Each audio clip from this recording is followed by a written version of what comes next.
Good morning, good afternoon, or good evening. It's a continuation of the STEP 2024 full work through, Step 2 2024, and we've got to our first mechanics question into the applied parts of the paper. As always, you should be watching this video only if you've already had a strong attempt at the question itself, and you've either completed it and you want to see another thought process, or you got stuck and you need a hint. As always, once you've got the hint, please do pause the video, go back and try and complete or do a bit more of the question yourself before spoiling the entire question. We are here on our first mechanics question. I tended to avoid these questions when I did the STEP paper all the way back. When I sat these exams, I found the pure and the stats more accessible for me. I found that these ones very much depended on the picture, knowing exactly what the situation is and how to model that situation in a careful enough way.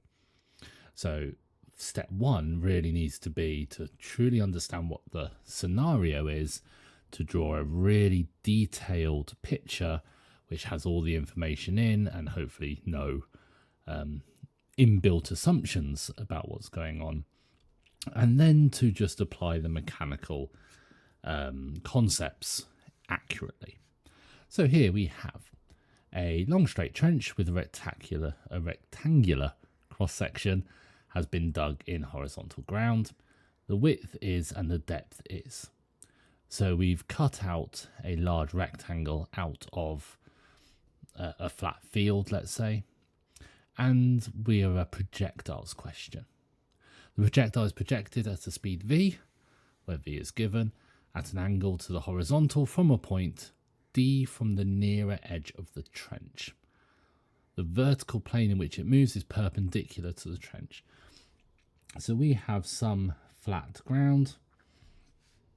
Our direction of motion, our plane of motion, is perpendicular to the trench. So I'm going to have my trench in this gap here, and I'm going to be moving in this perpendicular plane, which kind of matches with what we know about projectiles and how we like to model our projectiles in 2 dimensions. There's kind of a depth to this picture that really doesn't matter too much. So there's my trench. I've been told it's 2d deep and it's d wide.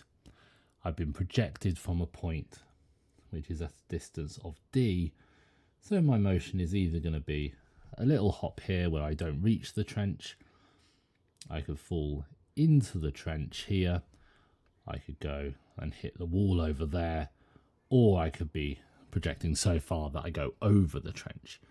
So all of these are kind of the different possibilities of how the motion is going to end up being. And if we do read ahead a little bit to the beginning of part I, the projectile lands on the base of the trench without first touching either of the sides. So it can't be that motion, it can't be that one that hits the side, it can't be that one. So our range of possible paths, we kind of have a absolute best case scenario where we just get into the trench, to the worst case scenario where we kind of hit that far corner but don't go any further. So I'm going to put in a general path. I'm going to label in the rest of the information. We've been told an initial velocity of v at an angle of alpha. Okay. Part A. By considering the vertical displacement of the particle when its horizontal displacement is d. So I'm thinking about the point where the horizontal displacement is d. I'm thinking about where the particle is. Well, the horizontal displacement is d, but the vertical displacement, well, I could have had a path that looked like this. That would have been a failure path. And we can see that the vertical displacement here would have been below the starting point, i.e. negative. So to actually get into the trench, then we need this vertical displacement here to be positive. And that appears to be what the question is kind of hinting at. So this is part I, part A, and I'm just going to put into words that justification we just said. At horizontal displacement D, the vertical displacement is positive, greater than 0, and the reason there, in order to get into the trench. If we didn't have a positive displacement there, vertical displacement there, we would have hit the ground before we got into the trench, which goes against the we hit the base of the trench statement. So let's set up our SUVATs. So we've now got a vertical SUVAT where the displacement is positive. The initial is V sine. Final we don't know. A is going to equal to negative G. T we don't know. And our horizontal displacement, S is just the D. The initial velocity is V cos. V is also going to be V cos. Projectiles, we assume no acceleration horizontally, no air resistance. So, well, we can use this horizontal displacement with an S equals ut plus half at squared, or just S equals ut. The half at squared is 0 because of the 0 acceleration, which tells us the time of motion is d over v cos alpha. So now going back to the vertical, let's use S equals ut plus a half at squared. So that's going to be dv sine alpha over v cos alpha, putting the t in that I know, minus g over 2 and the t squared, and this thing is greater than 0. Already giving a hint at the inequality that we're aiming for. Now, if we do look to that, show that, it's in terms of tan alpha only. So we probably want to try and manipulate this so it looks like only tan alpha. Now, firstly, we can be quite pleased with the fact that the v's cancel here, leaving behind a sine over cos, minus gd squared over 2v squared. And I'm going to write that over cos squared as sec squared, because I know how to link sec squared with tan squared. What else can I do? Well, I know what v is. The question told me that v squared was lambda dg. So that's how I'm going to introduce the lambda. Well, that's going to cancel out some of the stuff in here. So it's going to be d tan alpha minus, well, it's lambda gd squared, so it's going to leave 2 lambda on the denominator, a d survives in the numerator, and then sec squared is 1 plus tan squared. And simplifying further, we can cancel out the d's and also multiply up by 2 lambda, so 2 lambda tan alpha minus 1 minus tan squared. Alpha is greater than 0. A little check to the solution. I am looking for the tan squared term. If I were to expand this out, I'm looking for the tan squared term to be the negative on the smaller side. So I'm going to throw some stuff over there. I'm going to leave the minus 1 and then get my tan squared alpha minus 2 lambda tan alpha. And now the question solves itself. So we minus the lambda squared. I'm basically completing the square on that side. But that side is going to get an extra lambda squared that I didn't have before. So I need to add lambda squared to both sides to complete that square. And that's the result that we wanted. That's required. So now we want to deduce that lambda's greater than 1. Okay, well, the right-hand side of my inequality, the left-hand side of theirs, is a square number. And we know that square numbers cannot be negative. So notice that tan alpha minus lambda squared is greater than or equal to 0. So that's going to tell us that the lambda squared minus 1 is greater than something which is greater than 0. So it has to be greater than 0, which means that lambda squared is greater than 1, i.e. lambda is either greater than 1 or lambda is less than negative 1. But we can't have the lambda less than negative 1 because of the v squared condition. But v squared equals lambda dg implies that lambda has to be positive as well, which means that lambda is greater than 1, as the question wanted us to deduce. So that's the first part of the question. We've dealt with the fact that we had to get into the trench. So now, part B. Now, they've been a bit harsh with part B. They haven't given us the by considering something, which they gave us in part A. So we need to make that up ourselves. And this is why I think it was valuable at the beginning of the question to think about all the different possible paths and what different situations they could have led to. So I'm going to go back to my picture. We've dealt with the problem of landing short. If we landed short, then we don't get into the trench. That's what part A seemed to deal with. Well, now let's deal with the problem that we've gone too far and we haven't actually hit the base of the trench. Now, this actually does consider both the situations where we go over the trench completely and the case where we hit the far side of the trench. So, how are we going to deal with this being an issue? Well, if we were to, let's actually go back to a good situation. So we've got this good situation here. I'm actually going to pretend that it goes through the ground, because that feels like quite a nice scenario, because now I can pick a point over here which has a horizontal displacement of 2d. Because otherwise, if I were to try and think about this point, I don't actually know its horizontal displacement. I'll be putting an inequality on that. And if we look at our solution from before, if I had an inequality on this section here, then my t would be an inequality. And I'm subbing an inequality into a quadratic. That can be quite awkward. So I kind of want to be as strict as possible and only introduce the inequality as late as possible.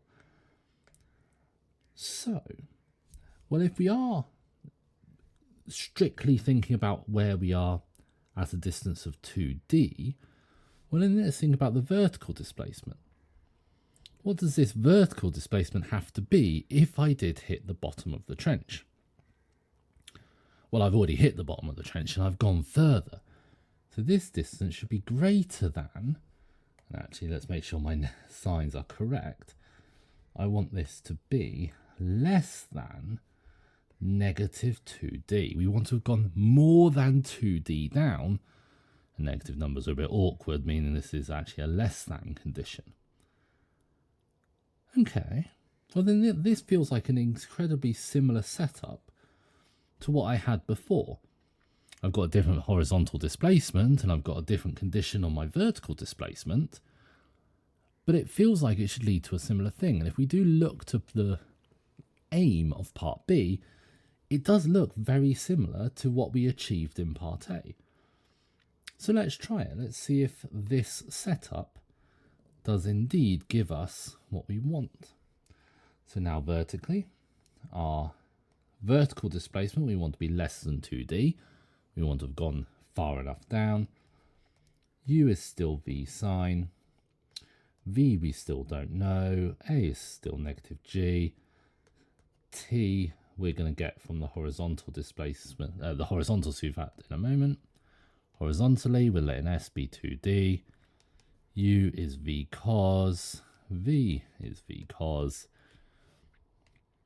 A is 0. And T is what we actually want to work out from here. So in here, if we use again the S equals UT, I'm not even going to bother putting the half AT squared in. We know it disappears. This means that T is now going to be 2D over V cos alpha, it's taken twice as long. It's gone twice as far, it's taken twice as long. So now vertically, if we set up the suvat, we're going to have v sine times 2d over v cos as my ut term, minus g on 2d over v cos alpha squared. And this thing needs to be less than negative 2d. Very similar equation. Let's use near identical techniques as before. First term is just v 2d tan minus, well, the numbers are cancelling in slightly different ways this time, but I still want, I don't need that 2 on the denominator, I've already cancelled it out with the 4 that appeared in the squared. I'm going to do the same thing as before, make that a sec squared. The v and the gd can cancel, so I'm actually going to multiply through by the lambda that would survive, and I'm going to cancel a d out, so this is going to be 2 lambda tan minus, the lambda's cancelled from there, so that's just 2, the gd and the v squared have all cancelled, the lambda's gone, minus 2 lots of 1 minus tan squared. Somewhere my alphas have turned into x's, is less than negative 2 lambda.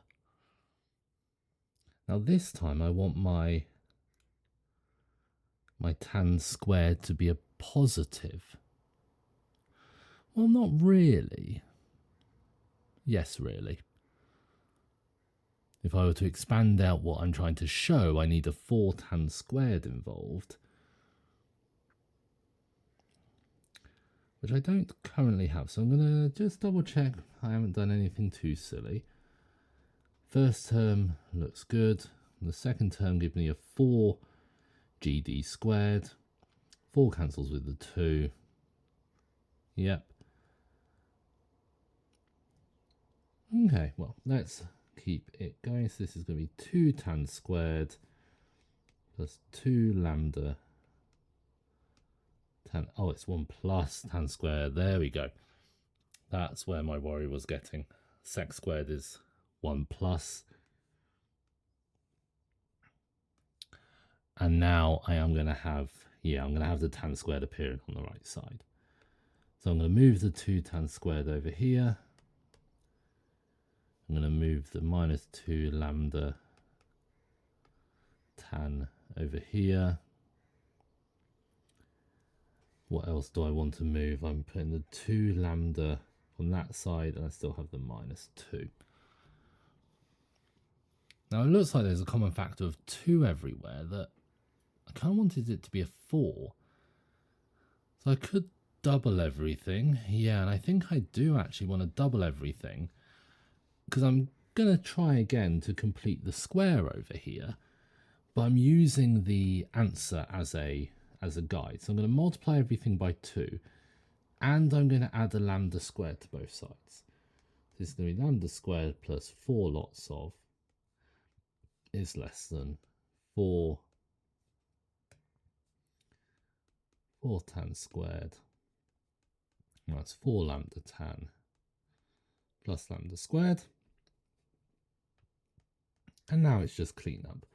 The left hand side, which is a bit of, no, the left hand side didn't quite factorize in the way the right hand side is going to. So the right hand side, we have exactly the completed square because we got the minus in the middle, whereas on the right here we had the minus on the end, meaning it wasn't going to quite turn into just lambda plus 2 or lambda minus 2 squared.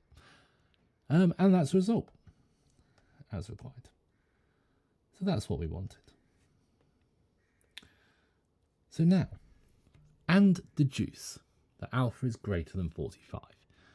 So what exactly does this alpha greater than 45 actually mean? This is a mechanics problem. After all, it does have to have some physical sense. Well, even if we go a step back even further, part A is saying that the lambda is big enough, so that this lambda here in the V is big enough. Well, that makes sense. If the V was too small, then we're not going to get into the trench. So it makes sense that the lambda has to be sufficiently large. Now, the alpha being greater than 45. If alpha is smaller than 45, it's quite a low trajectory and is way more likely to therefore hit the far wall.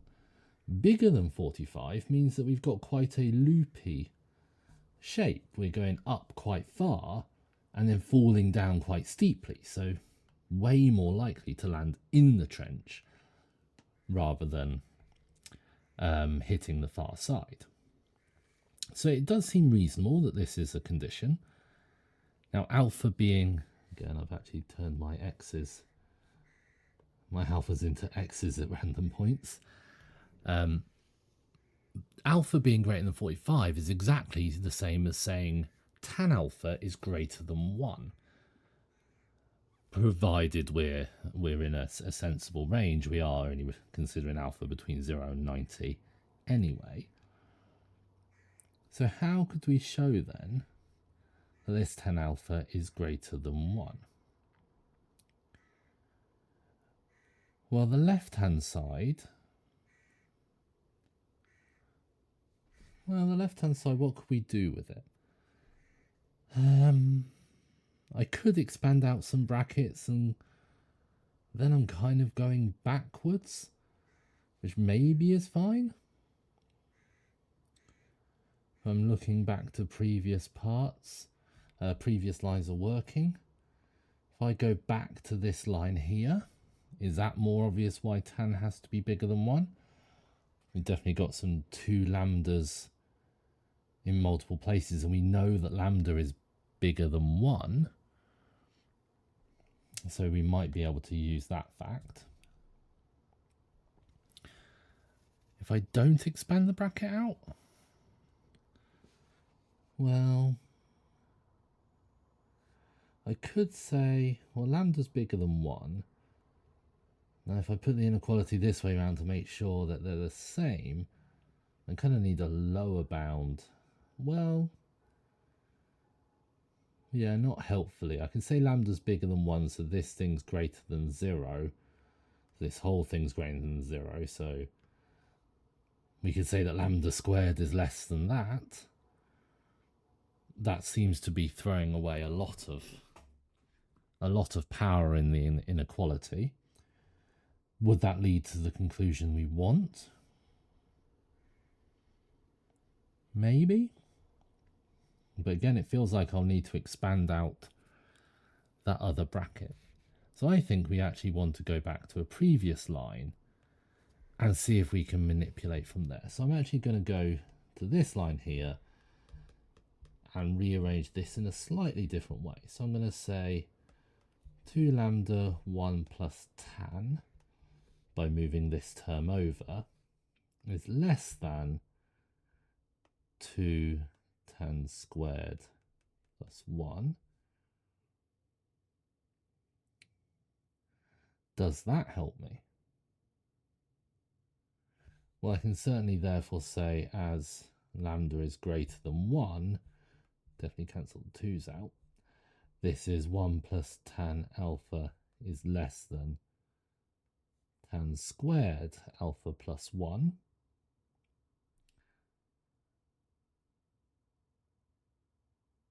And therefore tan squared alpha is greater than tan alpha, and as tan alpha is not equal to 0, that'll be an angle of 0. When if we've got an angle of 0, we hit the floor immediately. That means that tan alpha is greater than 1. So yeah, as alpha is non-zero, which then implies that alpha is greater than 45, again, as alpha is stuck between 90 and 45.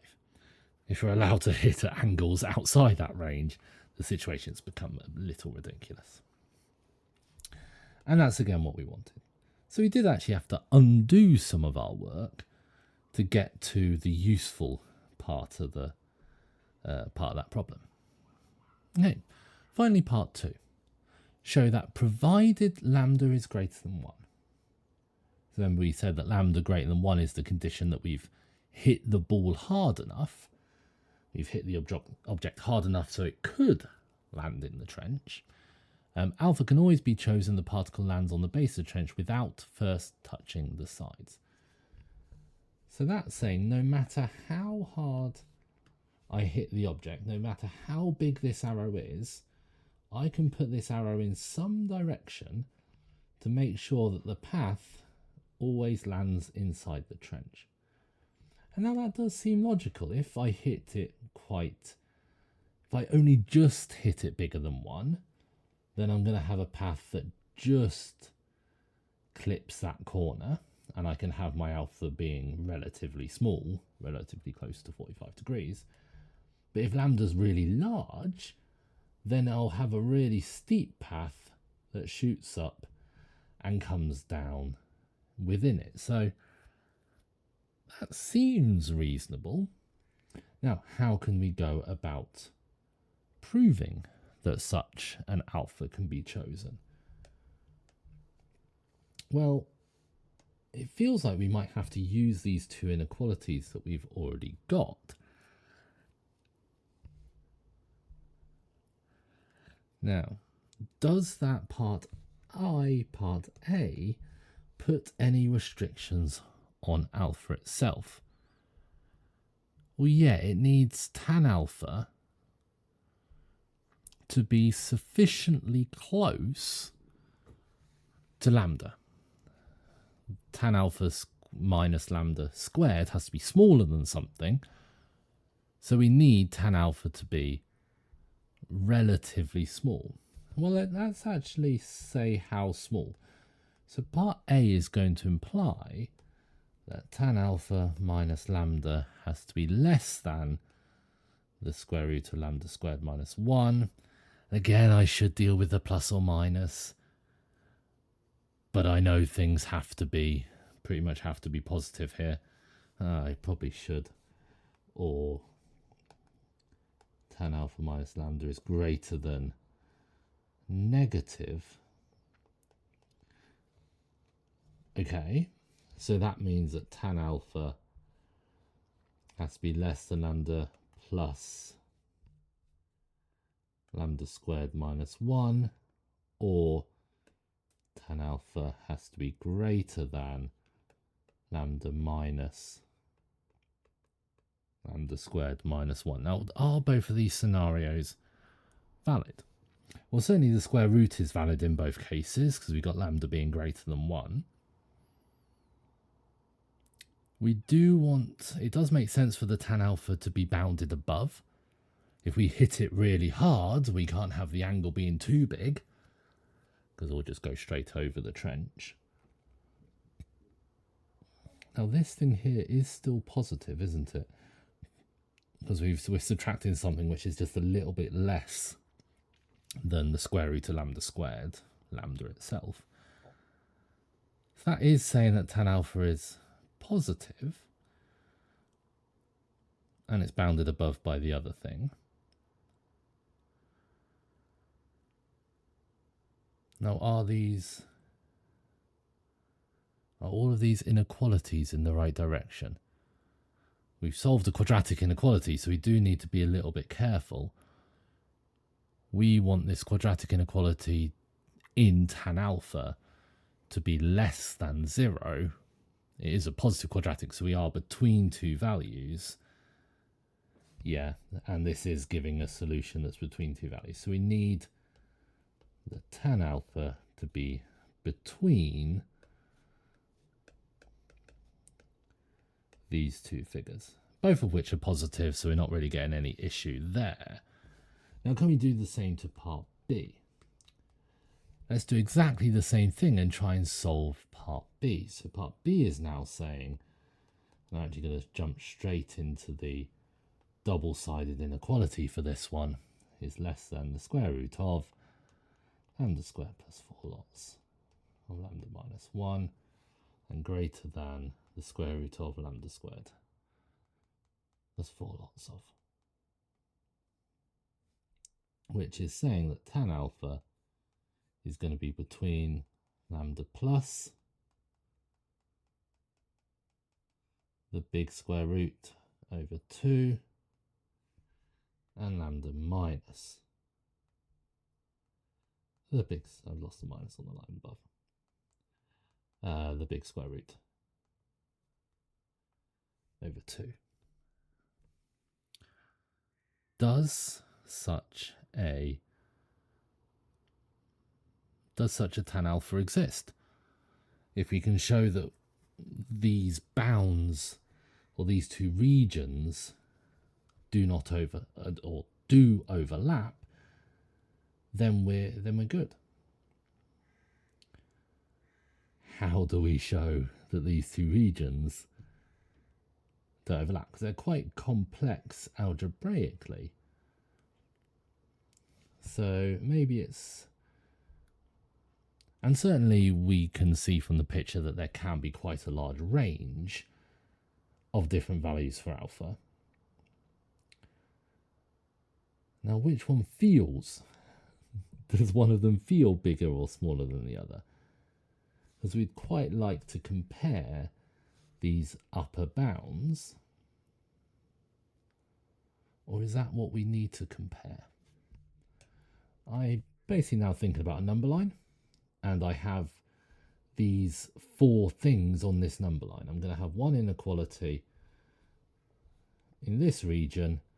I'm going to have another inequality in this region. So I basically need to show that the smaller of one is smaller than the bigger of the other. Now, which of these feels? Now, this one feels really small. So this one feels like it's going to be this corner here. So I'd quite like to show that this is bigger than this. If I can show that that's bigger than that, then I can show, then I know that these two inequalities overlap, and therefore there's a value that we can pick for tan alpha. So let's write some of that down. So there is a solution satisfying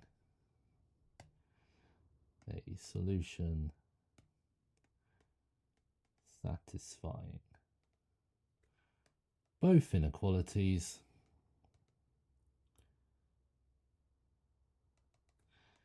if and only if the lambda plus root lambda squared minus 1 is greater than the lambda minus the root of lambda squared plus 4 lambda minus 1 all over 2. That was the upper bound has to be bigger than the other lower bound, and therefore these inequalities work. Now, I shouldn't really say if and only if, because it could possibly be the other set. We've just kind of gone by feeling that one of the bounds is very small. So I'm just going to say if. So if we can show this, then we know there's a solution for tan alpha, which means there's a solution for alpha that satisfies both inequalities. But satisfying both inequalities is exactly what's required to hit the base of the trench. So how are we going to show these? Now, it's very dangerous. We have the solution and we want to go back to a question. So if we are going to start from the answer, we need to make sure that every line of logic is reversible. So if and only if, certainly timesing by 2 is a reversible operation.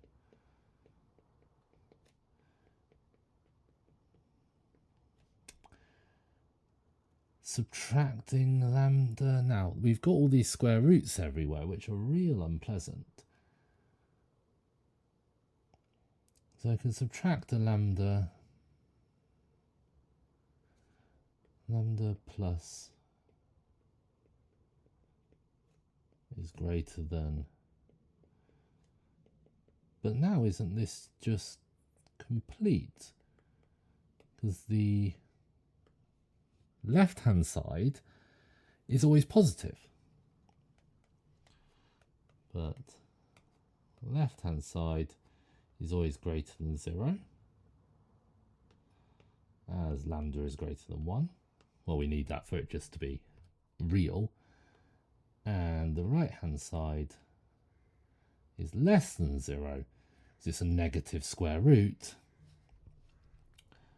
So you've got something positive is definitely going to be bigger than something negative. So this condition holds. So that means that there is a solution for tan alpha, a positive solution. I should put that in greater than 0. There's a solution for tan alpha, which means there's a solution for alpha for any given lambda greater than 1, which means that the projectile is now undoing all these verbal lines of logic that we've done. The projectile gets into the trench,